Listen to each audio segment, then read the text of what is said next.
Alô, som, som.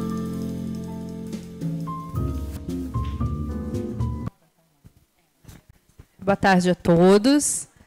Sejam muito bem-vindos à nossa biblioteca aqui do CRAB. CRAB, para quem não conhece, para quem está vindo pela primeira vez, é o Centro Sebrae de Referência do Artesanato Brasileiro. A gente funciona de terça a sábado, de 10 às 17. Vocês são todos muito bem-vindos para visitar e conhecer o nosso espaço em outros horários, além do nosso evento de hoje. Nossa dinâmica vai funcionar mais ou menos assim. A gente vai ter a palestra e a gente vai abrir para as perguntas em seguida, tá bom? Então, no final, a gente vai passar o microfone para quem tiver alguma dúvida e quiser contribuir com alguma sugestão, comentário, enfim. Vamos lá, então. Papo com o autor hoje, Papo CRAB, Papo com o autor, com a Flávia Martins, que é autora do livro Reinado da Lua, que fala dos escultores populares do Nordeste. Vai ser mediado pela Laura Landau, que é a nossa especialista aqui do CRAB, de artesanato, vocês vão adorar. E sejam muito bem-vindos. Vou passar a palavra para a Laura. Obrigada, viu, gente? Gente, obrigada pela presença. O Papo CRAB é um evento que a gente faz aqui, normalmente uma vez por mês, 2 em 2 meses, que a gente tenta trazer um debate sobre o artesanato brasileiro. Então, aproximar o público dessa questão que para a gente é o nosso coração, né? E fazer com que as pessoas se sensibilizem e consigam tirar dúvidas, porque, principalmente hoje, a gente vai ter esse papo com uma super pesquisadora, autora, então que tem muito conhecimento, tem muito contato com o artesanato, principalmente esse artesanato tradicional dos mestres e dos artistas populares, assim, muito importantes do Nordeste. Então, fiquem à vontade para já irem anotando perguntas ao longo, né, da nossa conversa, para depois tirarem no final, né, porque é uma chance única, talvez, para quem está aqui assistindo, de poder aprender um pouco mais, né, diretamente. Então, vamos lá. O livro, eu vou passar a palavra para a Flávia, para ela se apresentar. Essa aqui é a Flávia Martins, ela é autora do livro. E como o livro fala justamente que os artistas, eles também são os coautores, né, eles também construíram essa dinâmica, eu vou fazer justamente o que você fez no livro e pedir para você se apresentar para o público. Primeiramente, eu quero muito agradecer. Bota mais perto, assim, ó. Acho que já está ligado. Tá? Eu quero muito agradecer de estar aqui na presença da Laura, da Maíra. Esse lugar é super bonito e tem havido uma programação muito intensa. Eu tive aqui outra vez assistindo justamente a fala da Maria das Carrancas, filha da Ana das Carrancas, e que foi um encontro super bonito. Então, é um prazer estar aqui e poder contribuir um pouco com esse mundo da arte popular, né? Bom, eu sou Flávia, né? Sou pesquisadora, sou pernambucana, mas sou radicada aqui no Rio de Janeiro há 53 anos. Eu me iniciei como pesquisadora no mundo da arte popular na década de 70, quando me engajei, junto com a Letícia, na pesquisa Projeto Popular no Nordeste, Arte Popular no Nordeste, Escultura, junto com Silvia Rodrigues Coimbra, que era coordenadora, minha mãe, nos anos de 1975 a 1979. Bom, esse projeto resultou no livro O Reinado da Lua, Escultores Populares do Nordeste, publicado em 1980, no qual eu consto como coautora, ao lado de Silvia Rodrigues Coimbra e Letícia. O Reinado já está em sua 4ª edição, publicada em 2010. Bom, na mesma direção, ou seja, seguindo o mesmo método, publiquei em 2010, em coautoria com Rogério Luiz, o livro Santeiros da Bahia, Arte Popular e Devoção, e, em 2012, o livro, em coautoria também com Rogério Luiz e Pedro Belchior, Nova Fase da Lua, Escultores Populares de Pernambuco.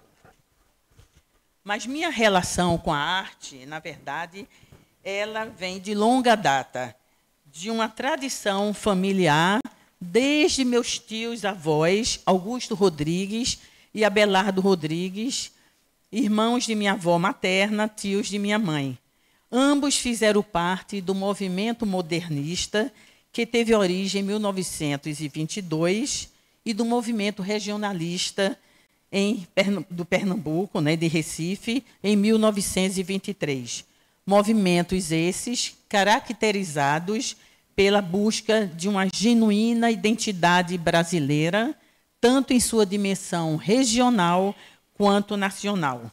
Minha fala, então, de hoje vai ser pautada pela minha trajetória pessoal, priorizando alguns de seus aspectos, abordando os seguintes tópicos. Eu tinha de fazer um corte, então eu escolhi essa minha trajetória. Então, vamos lá, Zé. Bom, primeiro, em torno da questão da arte popular, eu vou falar de sua constituição, o movimento modernista, o movimento regionalista e a exposição de cerâmica popular pernambucana de 1947.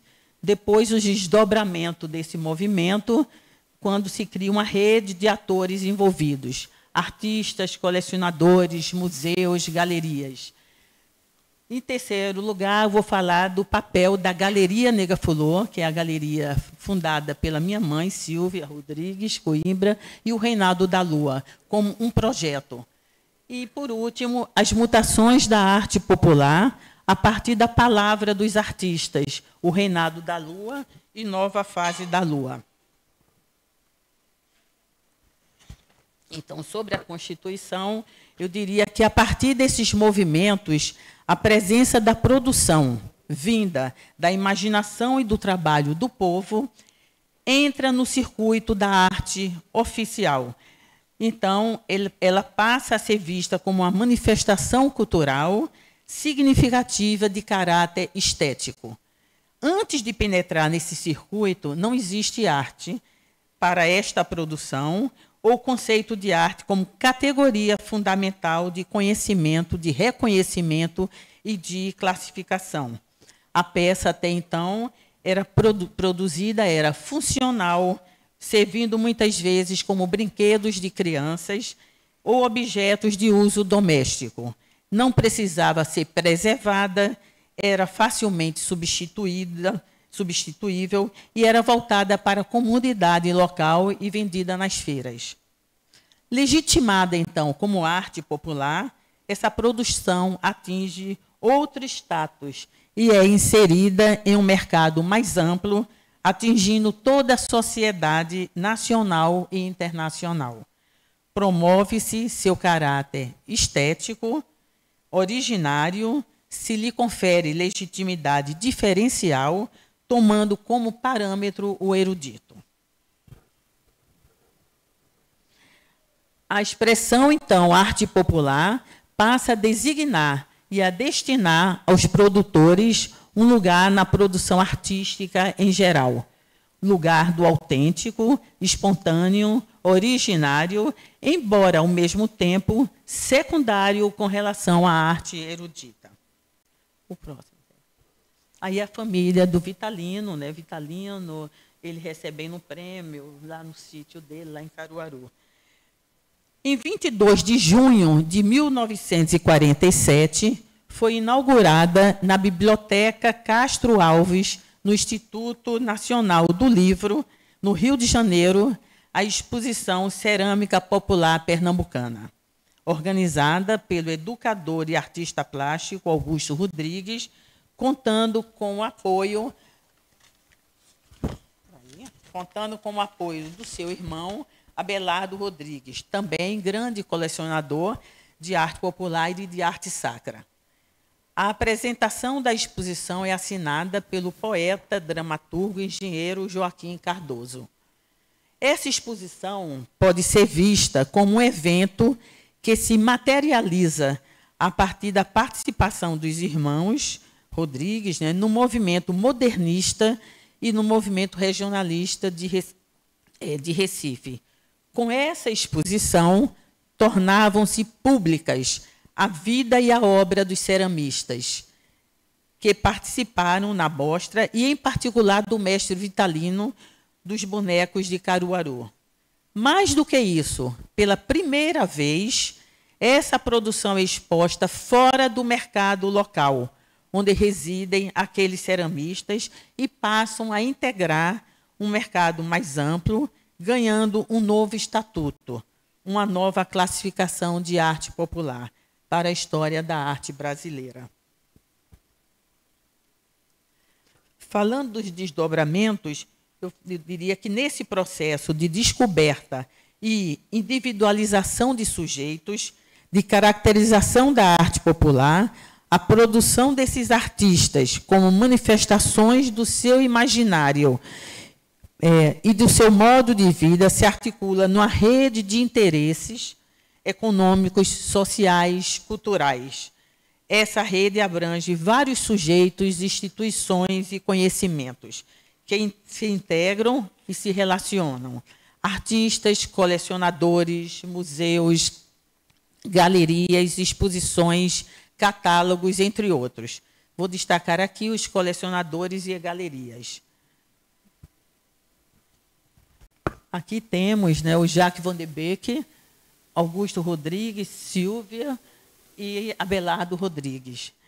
Nesse contexto, eu registro o papel dos colecionadores, né, Augusto, Abelardo e Jacques Van de Beek e Silvia, entre os precursores dessa descoberta da arte popular, que participaram efetivamente da busca, do contato com os artistas e com as suas produções, promovendo a sua visibilidade e reconhecimento como arte.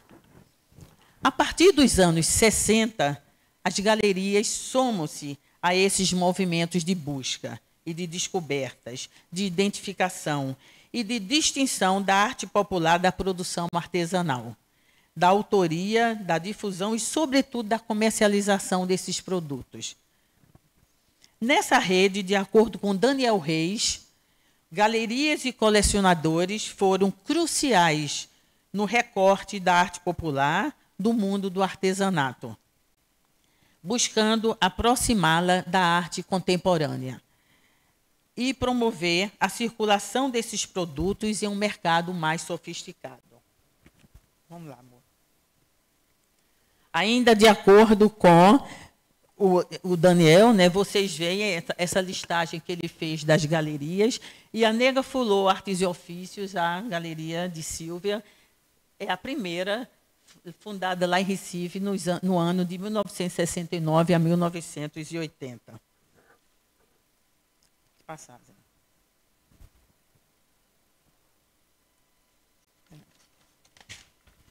Então, com a entrada, então, né, dessa rede de autores, né, então se coloca essa exigência, né, dos artistas por um mercado mais amplo, excluindo os consumidores locais.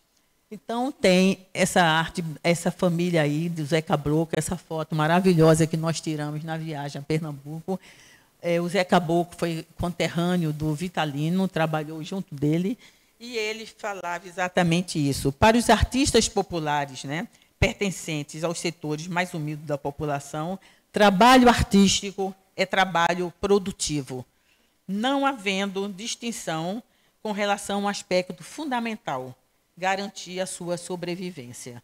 Então, qualificar o produto de seus trabalhos como objeto artístico é para eles importante pelo papel significativo que tal qualificação pode desempenhar para que se efetue a função econômica.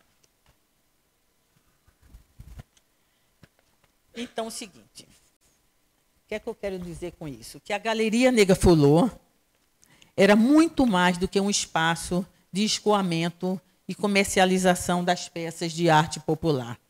A Silvia Rodrigues Coimbra concebeu esse espaço desde o início de 1969 como um espaço de acolhimento dos artistas, do reconhecimento de sua individualidade, de encontro entre eles, de valorização de seu trabalho como arte e de engajamento na luta desses artistas para fazer valer um preço mais justo de sua obra, condizente com o valor simbólico que lhe era atribuído.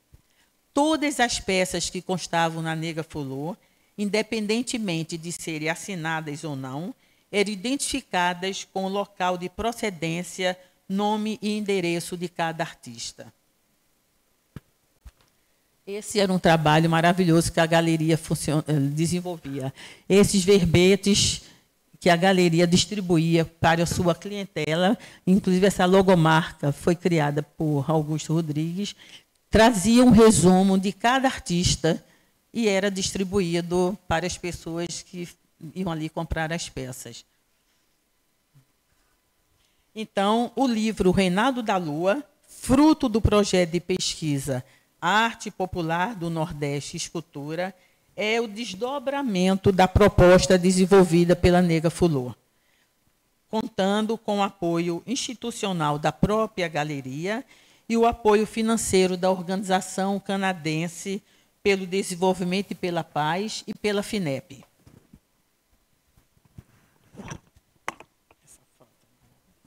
Essa é Silvia Rodrigues Coimbra, a PI, Maria do Carmo Buarque de Holanda, a nossa principal fotógrafa durante todo o Reinado da Lua.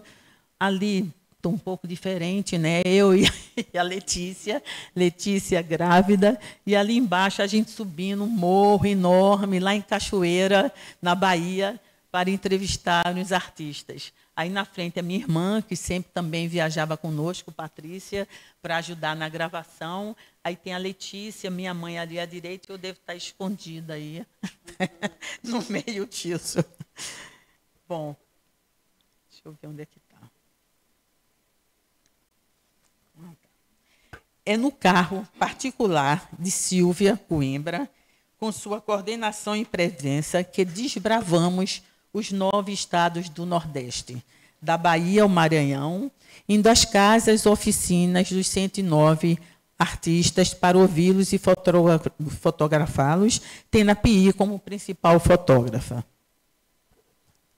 Esse é um mapa que consta no livro, mostrando todos os lugares que nós fomos, com seus devidas localidades e o nome de todos os 109 artistas entrevistados.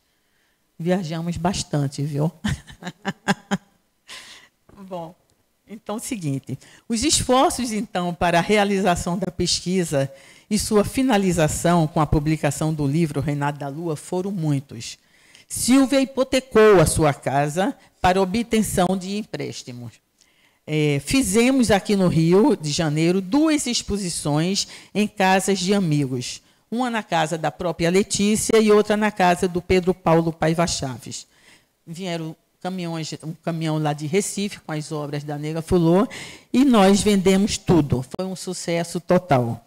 Foi nesse momento que Geraldo Pereira Jordão, da editora Salamandra, nos foi apresentado e se encantou com o projeto, decidindo editar o livro Reinado da Lua. O livro foi lançado em 1980, mesmo ano em que a Nega Fulô encerra as suas atividades.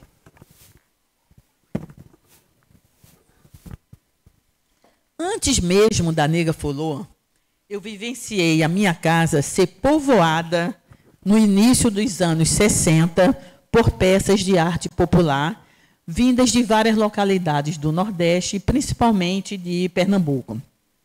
Foi aí o prenúncio do que viria a ser a Galeria Nega Fulô. Passou a fazer parte desse espaço o grande escultor Nhô Caboclo, que está aqui nessa capa, Nhô Caboclo, descoberto por Silvia, quando trabalhava na calçada da Ponte Giratória, no centro de Recife. Silvia o convidou para sua casa, com o intuito dele finalizar uma peça que ele iria comprar.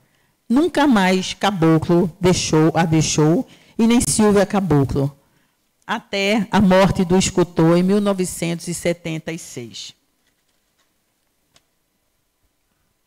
Aí, amor. Retornando à nossa experiência de pesquisa no Reinado da Lua, né, tendo Silvia como a grande idealizadora e coordenadora, cabe ressaltar que adotamos como procedimento abordar a escultura popular nordestina, basicamente a partir da fala e da perspectiva dos artistas. Cada artista é apresentado de forma individualizada. contando a sua história e a história do seu trabalho.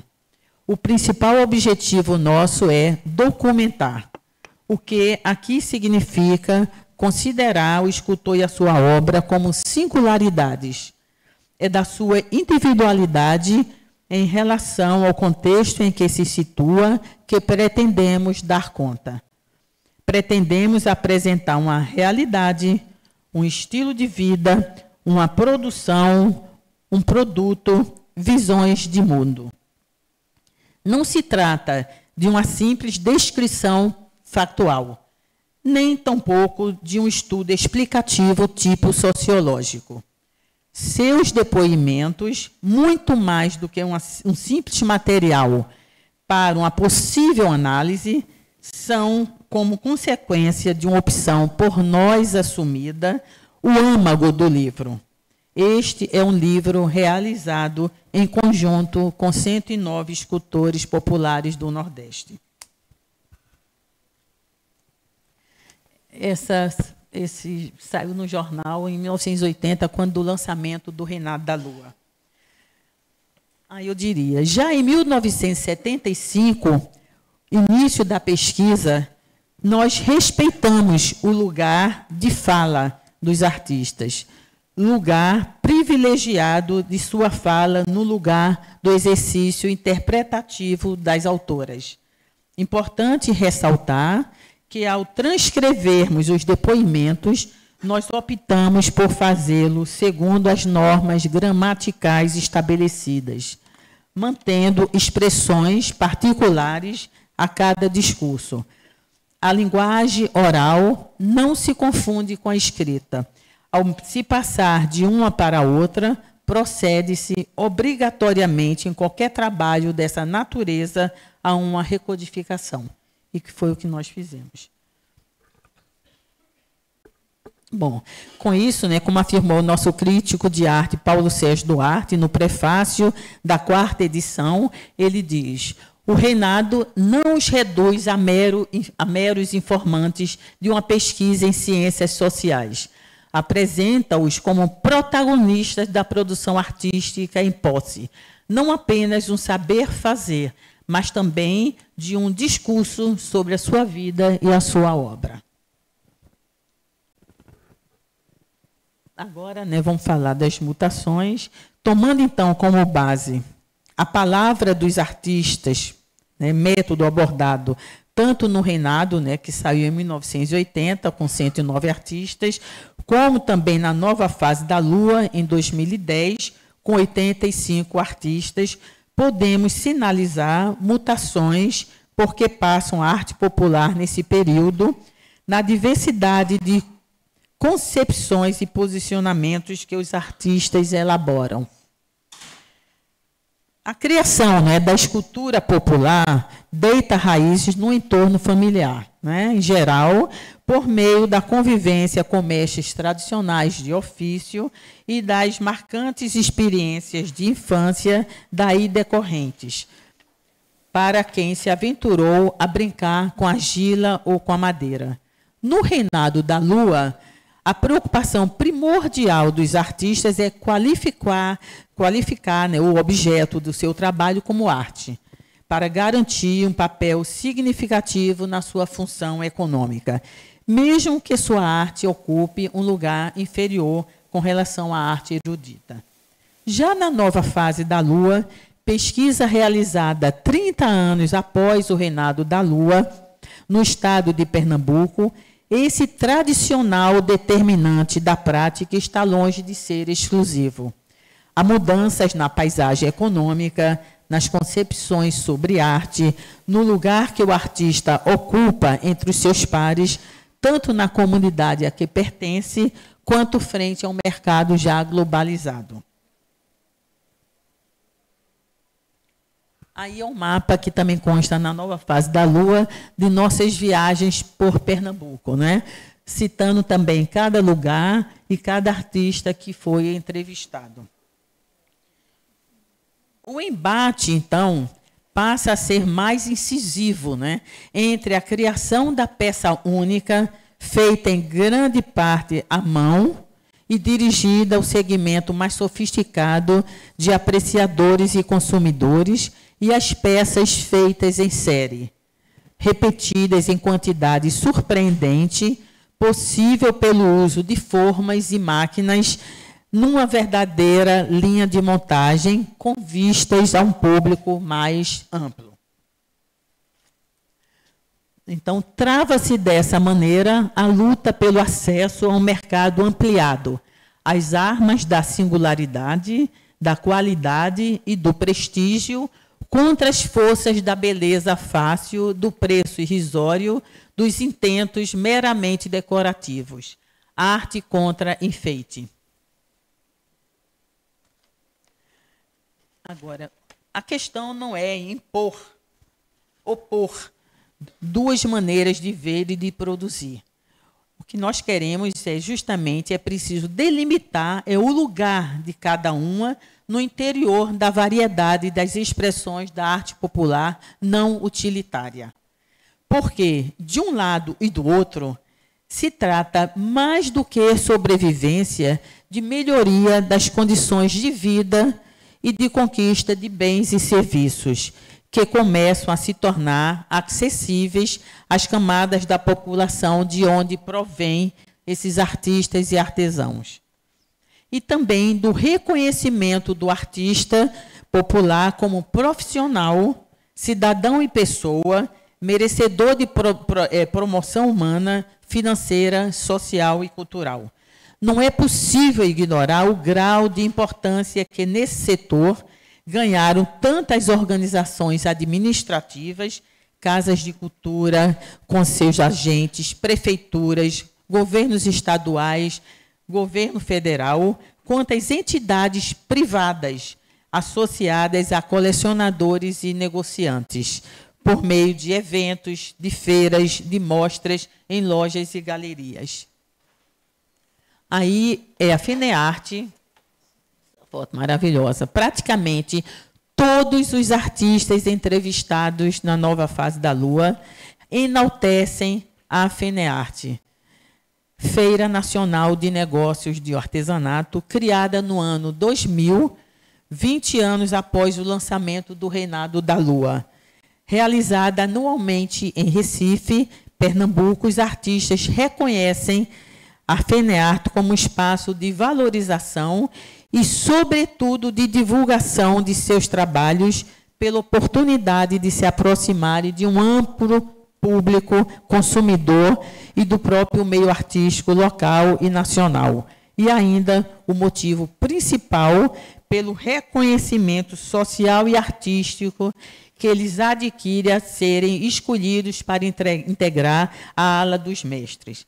É incrível, porque essa ala dos mestres é essa alameda que fica logo na entrada, que é enorme, que vai até onde tem uma exposição deles. Então, é onde ficam os grandes artistas. Então, o que eles mais querem é participar disso, com seu nome, as suas peças. São os artistas mais reconhecidos como artistas populares. Não significa que no resto, que é enorme, não tenha também a presença deles. Mas aí é uma arte também onde tem também mais trabalhos seriados, tal, mas também esses artistas. Mas aí é o lugar privilegiado. Novas formas de produção de artesanato que provocam, como apontam os artistas, para a instalação de verdadeiras linhas de montagem, parece impelir, então, o trabalho desses artistas populares para outro patamar de valor. Contraposta a essas linhas de montagem, a obra de arte produzida por indivíduos do povo tende a migrar para o campo erudito. Dilui-se, então, para parte desses artistas, antigas distinções entre as produções de arte popular e os trabalhos inscritos na pauta da chamada cultura erudita. Ao mesmo tempo, tornam-se mais nítidas as demarcações entre artesanato e série e arte popular. Antes de finalizar, eu vou reproduzir aqui as palavras do poeta Carlos Drummond de Andrade, em sua coluna O Jornal do Brasil, na época do lançamento do livro Reinado da Lua, em 1980. Um momento e passo a lua, ou O Reinado da Lua, excelente pesquisa de Silvia Rodrigues, Coimbra, Flávia Martins e Maria Letícia Duarte, junto aos escultores populares do Nordeste. Um deles, Nhô Caboclo, tem esta frase à la Guimarães Rosa: disso você não entende não, isso é coisa do Reinado da Lua. Como não amar de amor enlevado esses homens supostamente rústicos, que têm tamanha capacidade de interpretar a vida, exercendo a imaginação e as mãos? Rústicos somos muitas vezes nós, os sofisticados habitantes das capitais, que não sabemos manejar a ferramenta dos dedos e só nos distinguimos na abstração. Os do Reino da Lua, estes sim, merecem respeito e alegre homenagem. Então, peraí. E aí, gente, eu gostaria de, antes de, e para finalizar, né, gostaria ainda de apresentar uma pequena amostra do depoimento, não passa ainda não, do depoimento concedido para o livro O Reinado da Lua, do grande artista Nhô Caboclo. Conforme dito, então, pelo Drummond, como acabamos de ver, é de caboclo a expressão, né? Disso você não entende não, isso é coisa do Reinado da Lua. O que foi que nos deu o título do Reinado da Lua? Foi no caboclo que nós nos inspiramos. Então, em seguida a essa grande citação do caboclo, eu vou passar para vocês um pequeno trailer de 3 minutos do vídeo Arte da Terra, que foi dirigido e produzido pela cineasta Luísa Melo, durante a pesquisa para a nova fase da Lua. Só para situar, a Luísa participou de toda a pesquisa, ela formou uma pequena equipe com um fotógrafo e um técnico de som, e ela, dos 85 artistas, ela escolheu 30, os mais representativos desse, entrevistou e filmou não só eles e a sua produção, como também um contexto. Então, é um vídeo muito bonito, porque ela fez esse vídeo para apresentar no edital, inclusive ela ganhou nesse edital, então, que era uma série, a ideia era fazer uma série, e que, inclusive, passaria pela TV curta, só que, infelizmente, mesmo sendo aprovado, a produtora, depois de ser aprovada, a Laura conhece essa história, disse que ia fechar as portas. Então, a Luísa não pôde levar o projeto adiante, mas a gente espera ainda, ela está com todo o material, que a gente consiga isso, porque vale a pena. Então, vamos lá, as duas coisas, caboclo e depois o vídeo da Luísa. Zé. Eu me chamo assim, não sei como vim antes, só sei que me chama assim. De um lado, o Bruxão. Nasci na aldeia de Águas Belas, na Serra de Urubá. Eu não sou índio, como o pessoal aí diz. Eu sou caboclinho. Casco de cuia, venta chata, pele vermelha, gente que não presta nem para morrer. Tão ruim esse pessoal que nem saiu do Brasil. Mas são brasileiros verdadeiros, uns selvagens mesmo. Nunca foram escravos, são mulatos, nem de senzala, nem de cozinha. Zé. Eu fazia qualquer coisa, qualquer lembrança que vinha no corgo. Corgo é um sentido, é uma coisa que aquele que não tem o dom pode ter. Eu não tenho o dom eu não tenho o poder de possuir o dom, sou perverso, mas tenho o corgo, que é a pessoa fechar os olhos e o que vier no sentido fazer.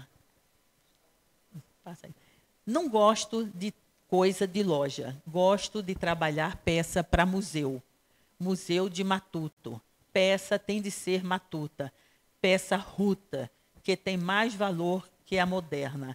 Peça moderna não tem história, feitas de igreja, que são muito caricaturadas e ninguém arranja uma história para contar. Minhas peças têm história. Gosto de fazer peça de penas e guerras. É muita luta e o derradeiro a ficar vivo sou eu mesmo. Então, agora poderíamos passar o vídeo. Um pequeno trailer de 3 minutos.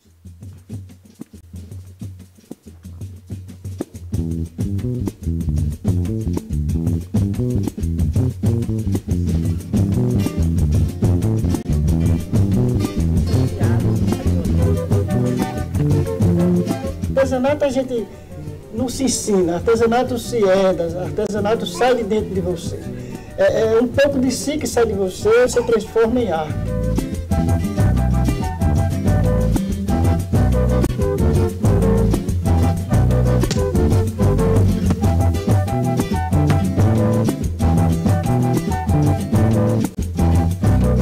A arte vem do nada, né?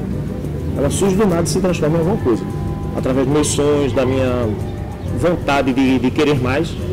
Então dá vontade de continuar sempre.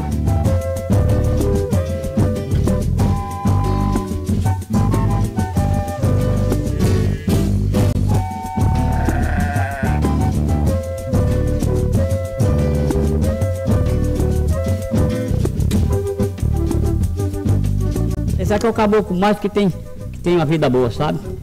Depois de tudo quanto é bom, tá aí só se balançando. Podia montar desse lado aí para ficar desse lado aqui, ó. Olha aí, ó. Isso aqui é história, sabe? Olha.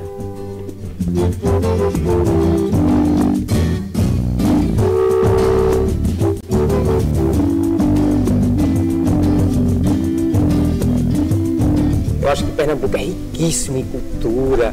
E aí tá a nossa inspiração. Nossa musa, né, que é Pernambuco. Você tirar tudo isso da nossa cultura e fazer uma obra de arte. Eu acho que a gente vê as coisas já com outros olhos. Quando a gente vê uma raiz, um galho assim, a gente já olha, já imagina alguma coisa. Aí foi fluindo e aí não parou mais. E espero que não pare mais.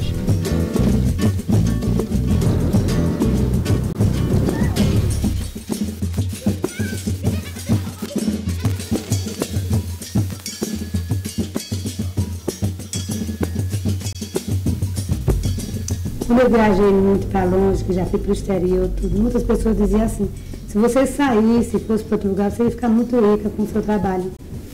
Mas eu acho que a gente sair do lugar da gente, dessa vida que se vive, eu acredito que eu nunca ia conseguir ser feliz enquanto eu sou aqui.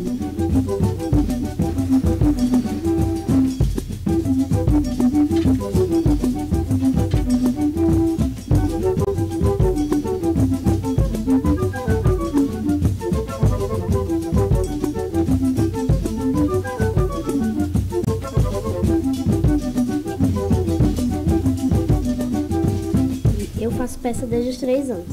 Nunca vou esquecer das minhas raízes. Eu vou fazer boneco de barro, vou ter minha profissão e vou passar para os meus futuros filhos.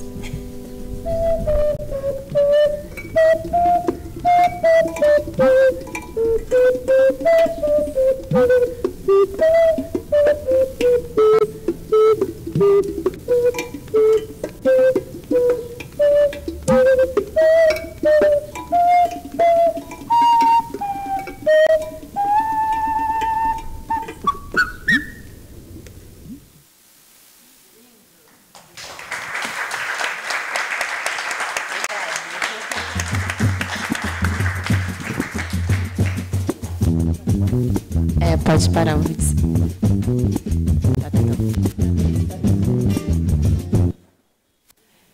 Gente, é uma enciclopédia viva, né? Eu achei muito legal assim, a Flávia poder participar aqui com a gente, porque ela conseguiu trazer um pouco não, bastante, eu acho que ela conseguiu passar do que acontece com o artesanato e a arte popular no Brasil. Assim, é óbvio que é um recorte do Nordeste, mas eu consigo ver as semelhanças com as outras regiões do país, né? E as mesmas questões que tem lá, se a gente encontra nos outros lugares. Então, essa questão dos atores, isso é muito interessante.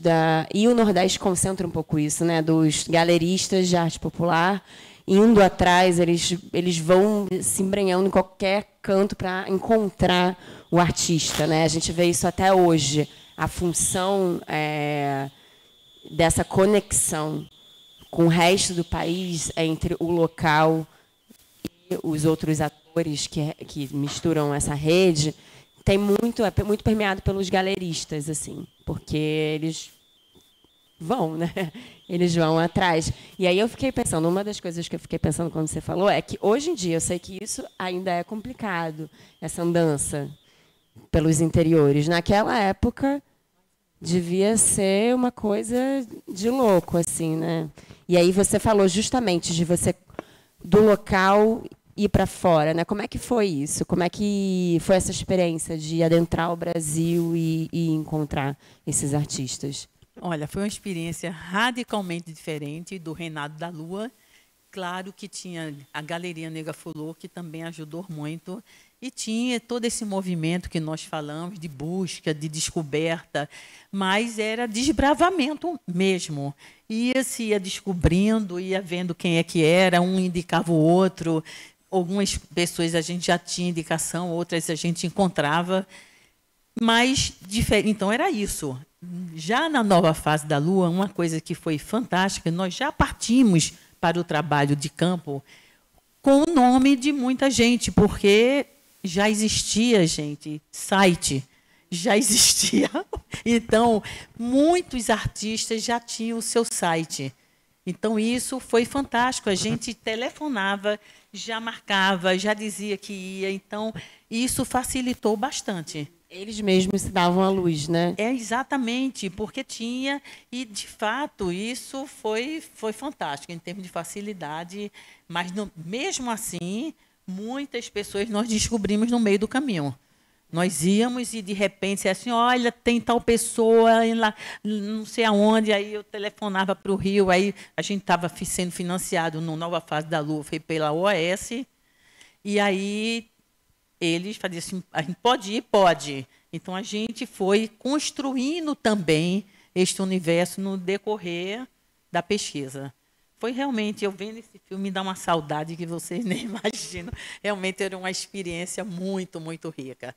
E todas as pessoas inteiramente apaixonadas pelo seu trabalho. Vocês veem a loucura de minha mãe. Hipotecar casa, a gente fazer exposições, viu um caminhão lá da Nega Fulô e a gente ir buscando, fazendo pesquisa de preço na rua para saber que preço colocar, e tudo foi vendido. Inclusive o Jacques Van de Beek, que foi na casa da Letícia, ele chegou lá e disse assim, não, gente, eu vou cuidar da parte de iluminação. Ele, então, fez uma iluminação fantástica que parecia, de fato, uma galeria de arte. Então, havia esse envolvimento de uma turma muito grande por essa produção de arte popular. O que eu acho muito interessante também, que você contextualizou muito bem, é essa mudança de chave, né, na visão do que é arte popular, o que é utilitário. Como é que você viu, assim, da primeira edição do livro para a quarta, essa mudança na percepção das pessoas em relação à arte brasileira? Assim? Você consegue ter um panorama dessa mudança? Você diz do Reinado da Lua para a Nova Fase da Lua. Toda essa trajetória, né? A partir dessa primeira iniciativa da exposição do livro para até o momento... Pois é, aí é que eu tentei mostrar que no Reinado da Lua, a questão que estava nos norteando, e a eles também, era de se firmar como artista popular, né? Era de classificar o seu trabalho como arte, né? Mesmo em relação à arte erudita. Então, era isso. Todos, inclusive nos seus depoimentos, a gente perguntava muito, o que é que para você é arte? Porque a gente, justamente, como a proposta da gente era eles como protagonistas, eles conceituarem o seu trabalho e por que ele denominava como arte. Já na Nova Fase da Lua, é lógico que isso permaneceu, mas já era outra questão, que era justamente de como o seu trabalho se diferenciava do artesanato, do trabalho em série, porque o mercado mudou, da globalização. Muitos querem entrar também neste mercado como questão de sobrevivência, de se promoverem. Então, e eles lidavam com isso muito naturalmente. Ele faz mais artesanato, o outro é mais peça única. E não havia um conflito isso é que, pelo menos em Caruaru, a gente não havia o de excluir, mas o lugar de cada um nesta produção. cada um com seus objetivos, com a sua produção diferenciada e, claro, que todos galgavam. O sonho era chegar àquela ala dos mestres, né, da FENEARTE, porque era uma coisa simbólica dos artistas que tinham maior reconhecimento, como artistas populares. Eu até tinha anotado essa pergunta aqui para fazer, justamente como é que era esse encontro, né, de vocês como pesquisadoras com esses artistas e como que era essa conversa, né? Quanto tempo vocês ficavam com eles? Porque eu acho que até para vocês era uma questão inovadora, né? Essa visão de olhar o artista nesse lugar de protagonismo e dar essa voz, né, para a arte popular. E como é que era, então, esse contato com o artesão? Vocês ficavam quanto tempo lá nessa primeira pesquisa, né? Vocês ficavam quanto tempo lá? Como é que era o diálogo com o artesão até eles entenderem o que vocês estavam querendo ali? Olha, não tinha tempo determinado, era muito em cima. A gente tinha um roteiro básico, né? A gente queria muito saber os dados pessoais dele, como ele se iniciou naquele trabalho, qual era a concepção deles de arte, como se dava a circulação do seu produto, o que é que ele produzia, como é que era a relação dele naquele meio que ele vivia. Então, a partir daí, tinha aqueles que falavam mais ou menos, enfim. Mas era uma entrevista inteiramente, um roteiro, mas inteiramente aberta, entendeu? De fotografia e tal. Tanto no Reinado foi assim, como no Nova Fase. Agora, nós optamos justamente para entrevistar aqueles que a gente considerava mais representativos no campo da arte popular. É tanto que no livro, nenhum deles consta esse outro lado dos artistas que produziam em série, porque senão era infinito o universo. Então, a gente delimitou o campo tentando pegar esses considerados, que eles mesmos se consideravam e que eram considerados também pelo mercado como artistas de arte popular. Falando em universo infinito, né? Eu fiquei muito curiosa quando estava lendo o livro, porque são 12 capítulos, não é? E eles são divididos em temas, né? Como é que vocês escolheram? Como é que foi essa organização? Porque porque o artesanato e a arte popular ele se mistura, né? Não tem o artista, ele não está fazendo, eu vou me inserir nesse tema. Como é que vocês escolheram essa classificação? Como é que foi esse recorte? Olha, depois da gente ler muito todo o material, né, das entrevistas, de certa maneira, esses agrupamentos vão se impondo, né? Caruaru. Então, claro que tinha a figura do mestre Vitalino. Isso era isso agregava. Então, não poderia deixar de ser um capítulo sobre Caruaru, levando em conta exatamente o que é que foi o Vitalino, como é que o grupo ali se fez. Outro, Assombrações do São Francisco, que aí era a questão das carrancas, toda a história das carrancas, então a gente se agrupou. Outro, liberdade, exercício de liberdade, como exemplo. Era o quê? Eram os artistas presos. A gente foi em 3 prisões, cadeias, para entrevistar, para refletir sobre o trabalho de arte dentro do sistema penitenciário. Então, só isso já trazia uma unidade, então a gente ia buscando unidades e agrupamentos que faziam a gente, entendeu, agrupá-los em capítulos. Então, foi mais ou menos assim, sobre os brinquedos. Então, a gente foi pegando. Então, com isso, fomos fazendo xadrez e separando as pessoas. Tem reflexos do Belo, né? Que aí não é uma localidade, mas pega de vários lugares, mas que tinha uma maneira de pensar a arte de forma mais acadêmica. Então, a gente fez isso. Tem Piauí também, que eu não me lembro como é que a gente colocou o nome. Carnaubais, não? Pois é. Então, tem essa produção. Então, foi realmente... O material também foi nos falando e a gente foi, em função disso, separando os 12 capítulos. Então, foi um exercício muito legal. Não foi fácil, mas ficamos felizes com o resultado. Eu juro que a gente não está ensaiando essas perguntas, mas não. É que você tá fazendo gancho para as minhas próximas perguntas. É porque está vindo tudo. Não, eu queria justamente perguntar sobre o exercício da liberdade, porque eu achei muito interessante. É esse capítulo dos artistas que estavam em situação prisional, né? E é muito lindo, assim, já naquela época se falar sobre isso, e justamente no livro fala da percepção da pessoa que está presa e também da instituição que está aprisionando, né? E como que para cada um é diferente. Então, os artistas ali estão fazendo arte com o objetivo de se colocar para fora, de conseguir sobreviver naquela situação. E o sistema não, o sistema quer que vai fazer arte para não fazer besteira. E aí eu queria justamente entender da onde que surgiu essa ideia desse recorte, porque eu achei muito diferente do resto. E eu achei muito interessante vocês terem tido essa sacada nessa época, né? Não, com certeza. Então, para nós também foi uma opção, porque até a gente já sabia que existia esse trabalho, né? A prisão sempre viu o trabalho de arte como uma maneira de disciplinar, não é? De fazer com que eles ficassem obedientes, tal. Era uma outra visão. E nós, quando chegamos lá, em nenhum momento nós perguntamos, e nem eles falaram sobre o que eles fizeram. Não nos interessava. Então, era eles falarem de sua criação e por que faziam aquilo. Claro que naquela época a gente também eu tinha lido Foucault, que pensava muito essa questão também da prisão, tal. Então a gente tinha um pouco essa vontade de saber como é que funcionava aí essa coisa da liberdade que eles também se colocavam. E foi fantástico porque com certeza nós entrevistamos pessoas ali perigosas, tal, mas a gente não teve o menor problema.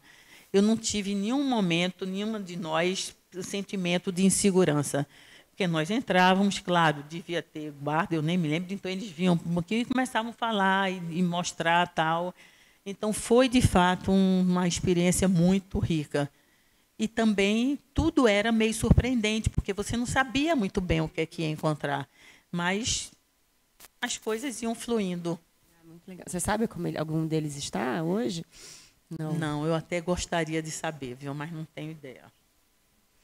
Uma outra coisa que me chamou muita atenção, que eu fiz um paralelo com o próprio artesanato e arte popular, é que uma peça de arte, ela carrega uma história não só do artista, né, mas da família, de quem ele era, do conhecimento que ele traz dos antepassados, da região que ele está, né? E eu vi que o livro tem muito desse também nessa trajetória, né? Porque é um livro construído em família, né? Sua mãe, você, irmã, prima, a Luísa Mello é filha da Flávia também.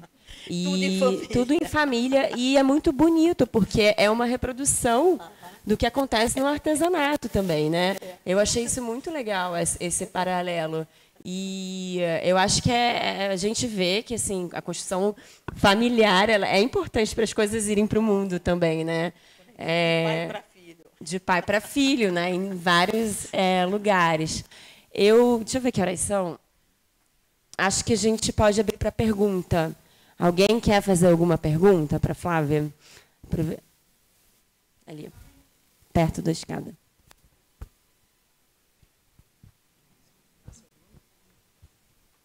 Meu nome é Betina. Eu gostaria de saber quanto tempo levou as duas viagens, né? A viagem mais Nordeste, a viagem foram uma só Pernambuco, né? Olha só, o Reinado da Lua foi muito mais complicado, né? A gente você vê bem, as condições eram muito mais precárias. Então, quando eu digo que a gente começou a pesquisa em 75 até 79, foram 4 anos, mas não significa que a gente viajou 4 anos seguidos. Porque minha mãe trabalhava na galeria, então eu entrei quando me formei em 76, tal, enfim. Foi muito mais demorada a pesquisa. Entendeu? A gente voltava. Quando eu me ingressei com a Letícia, já tinha começado, mas muitos lugares a gente leu as entrevistas e achou importante retornar. Então, teve muito este movimento. Agora, a nova fase da Lua foi uma loucura, porque quando eu fui procurada pela OAS, que ele queria dar de presente um brinde de Natal, ele me deu 4 meses para eu fazer essa pesquisa. Fazer o livro, não era pesquisa. Então, foi um desespero. Acho que 3 ou 4, acho que foram 3 vezes, se eu não me engano, foram 3 vezes ou 4. Então, foi uma loucura. Claro que eu carregava uma experiência do reinado. E tinha essas vantagens que eu falei dos contatos. Mas, mesmo assim, muita coisa nós fomos montando no decorrer da pesquisa. Eu sei que eu procurei o Ricardo, que nós temos um carinho muito grande pelo outro. Aí ele me falou do pessoal da Barra, lá da Bahia. Claro que eu tinha experiência com o pessoal de Cachoeira, que era do Reinado da Lua, do Louco, do Doidão. Então, isso daí eles estavam lá ainda. Mas muitos lugares, lençóis, a gente foi descobrindo lá. Alguém falou, tem lençóis, foi aquilo que eu disse. Aí a gente conseguiu ir lá. Então, foi uma loucura.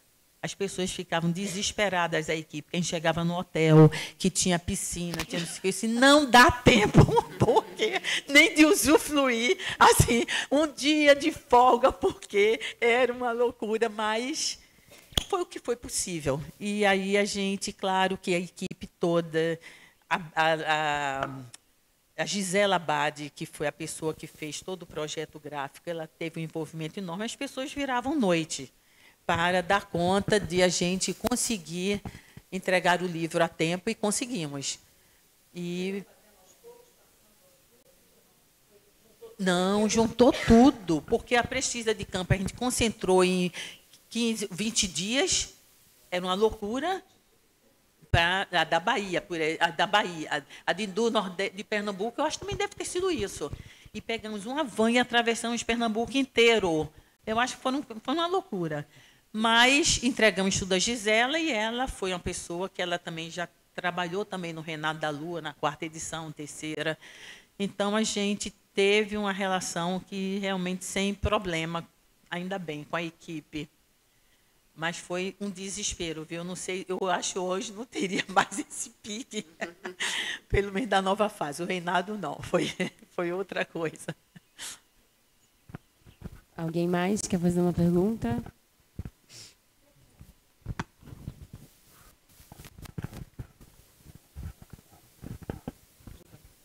Meu nome é Bernadette, eu sou assistente social de formação, mas apaixonada por artesanato.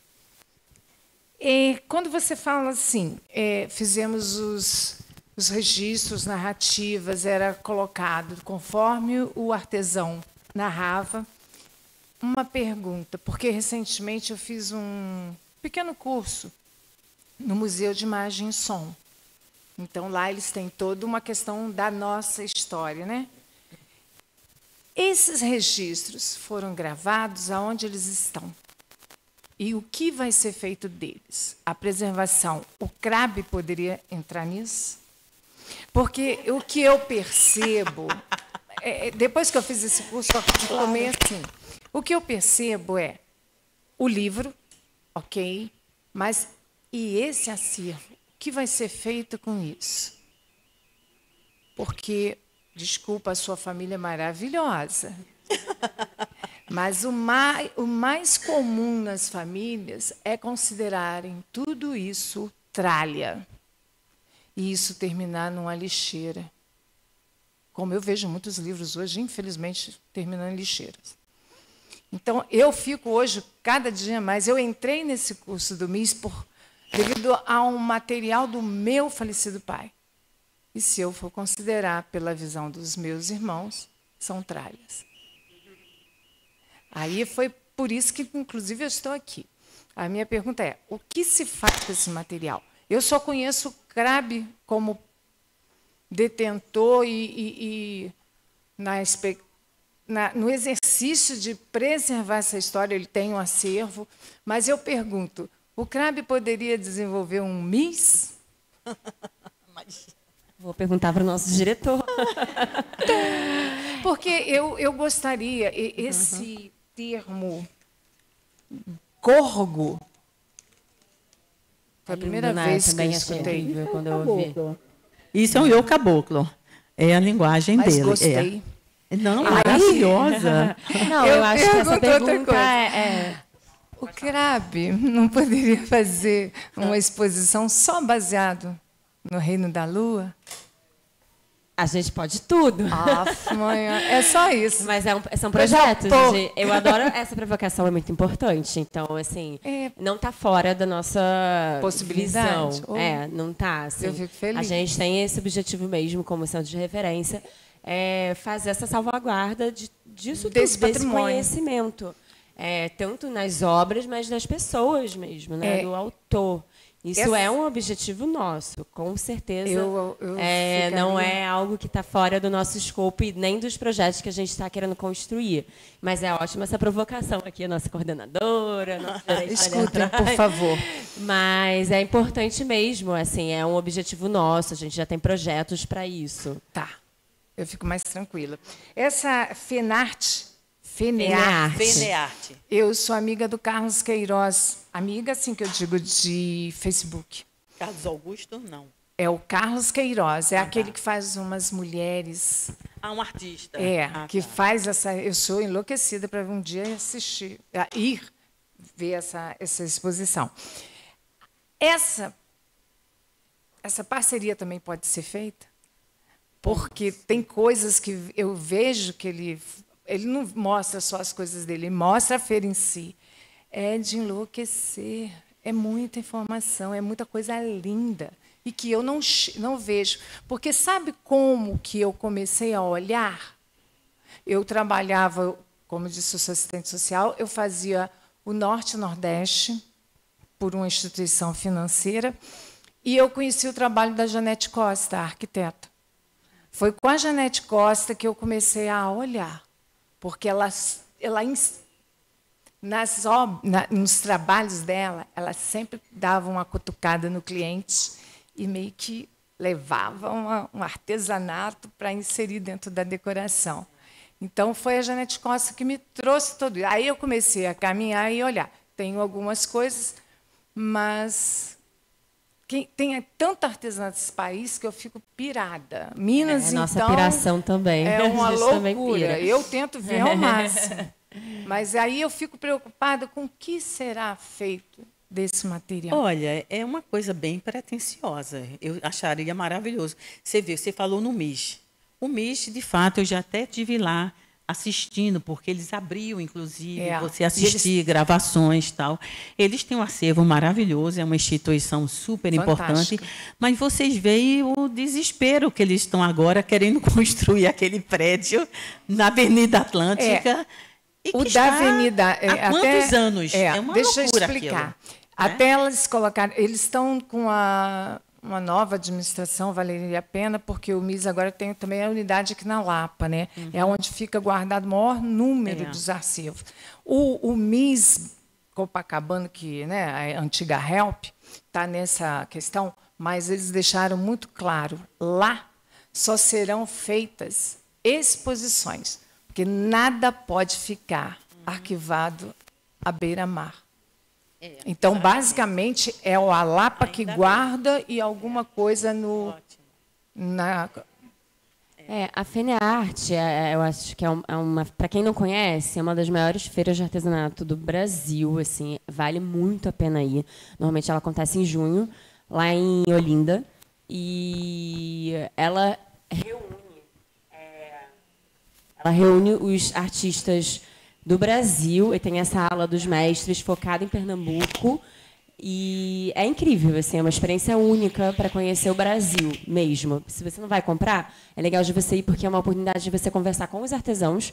Eles estão lá para vender, mas eles adoram conversar. E você tem uma troca linda, assim, e você tem o contato com o material, com a técnica, então vale muito a pena ir. Lá são feitos editais, né? Para você participar, você tem que se inscrever no edital, e aí é avaliado por um grupo de curadores quem são as pessoas daquele ano que fazem sentido estarem lá, né? Então, respondendo a sua pergunta, se vocês conhecem artistas, artesãos que queiram participar de feiras, falam para eles ficarem atentos aos editais, porque é por lá que você consegue participar para vender. Lá o objetivo é venda, não é exposição. É óbvio que você expõe o seu produto, mas é a venda, o objetivo é comercial. E falando nisso, assim, eu acho que a última questão... Alguém tem mais alguma pergunta para fazer? A hora é essa. Deixa ela trazer o microfone ali. Aí eu vou pedir para você se apresentar e fazer a perguntinha.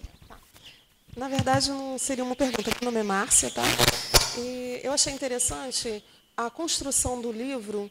Ela partiu de um roteiro, mas ela foi se transformando e criando e se formando através das coisas que estavam acontecendo ali no caminho, né? E o artista também é um pouco isso, né? Ele começa a criar uma peça e o que vem? Ele não sabe exatamente. Ele sabe que ele vai criar uma determinada peça e aquilo ali vai se inspirando, algo vai acontecendo e ele põe aquela arte depois pronta, mas dentro do inconsciente. Aí cada um pode nominar isso, né? E eu achei bacana essa construção desse livro por isso. Me deu uma sensação de uma criação de uma obra de arte também, de como é feita a arte, que não tem muita explicação, né, assim, desse inconsciente, dessa mente brilhante que é capaz, né? Eu faço psicologia e eu acompanho a doutora Anísia da Silveira, então eu tenho um pouco desse contato, é a partir daí que é a minha fala, mas achei muito lindo isso também, a forma como foi criada. Existiu um roteiro, mas ele é aberto, ele foi sendo construído com o que aparecia ali para vocês, né? Então é isso. Exatamente. Só isso. Obrigada. E eu acho também muito importante ressaltar que, a partir de uma pesquisa desse Corgo que mobiliza a criação de algo que no resultado é a pesquisa e o livro, você também impacta a própria rede, né? Você produz a exposição, você, de alguma forma, impacta o pensamento político, né, das políticas públicas e como é que isso se dá. E eu acho que esse livro tem essa grande importância do impacto que ele deu na rede como um todo, ali, essa rede um pouco regional ao Nordeste, mas também fora, né, nos grandes centros do Brasil. E eu acho isso belíssimo para a gente entender que essa rede ela é viva e ela precisa ser mexida. E eu acho que, principalmente, o Reinado da Lua se tornou, de certa maneira, um clássico, porque é lá que você chega ao artista, de você saber o que é que ele pensa. Quer dizer, uma pesquisa que a gente fez em 80, que ele é o protagonista, e que, a partir dali, você... O que o caboclo pensa? O que o Vitalino, seja lá quem for? Então, isso, o fato deles serem tomados como protagonistas, isso é que faz esse livro não envelhecer.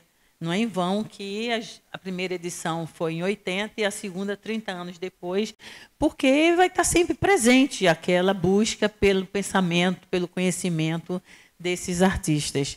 Para mim, o valor maior desse livro está nisso. Não é? Muito lindo. Eu queria passar a palavra para o Mark Dias, nosso atual gerente do CRAB, para a gente fechar aqui nosso papo, CRAB. Só um comentário em cima da conversa. Eu acho que está desligado. Aqui embaixo.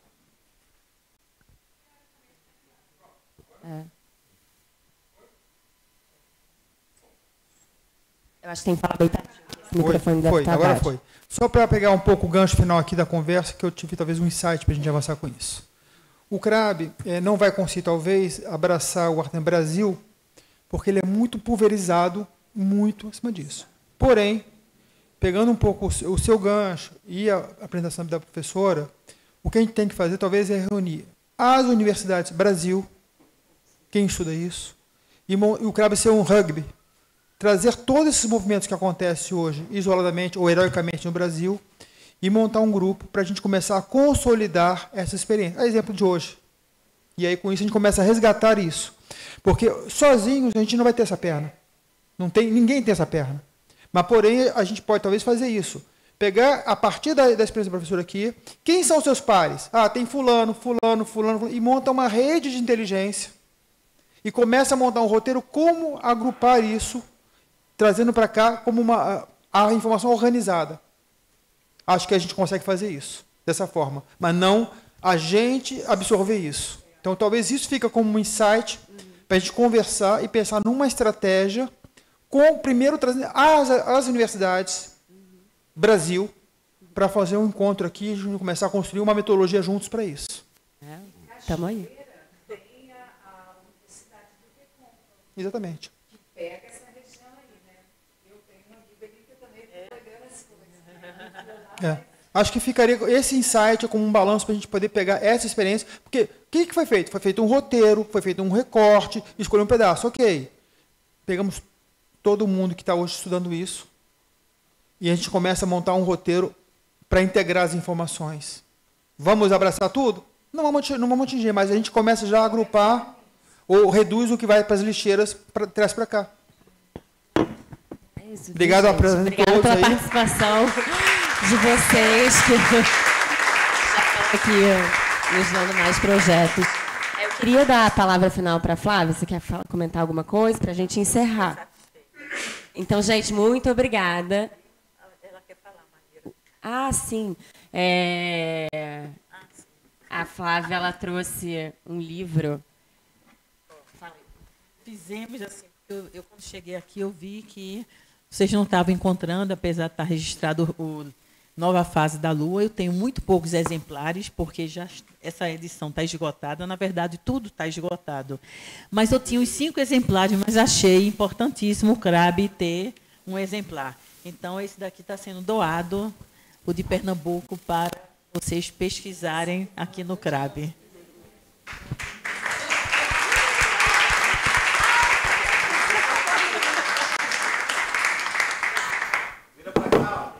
E é isso. Vocês podem vir aqui, né, de terça a sábado, de 10 às 17, para consultar os livros da Flávia. E eu queria convidar todo mundo para confraternizar com a gente no cafezinho aqui embaixo, no restaurante. Tá? Muito obrigada, a presença de todos.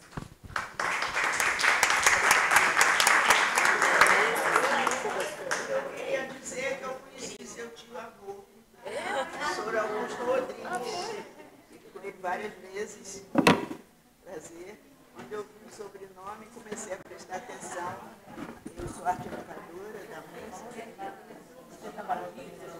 Não, mas eu trabalhei com Cecília Conte. Eu sou da formação dela. Ele foi a Brasília uma vez, numa escola, e eu disse ele, aquela gracinha, descontraída.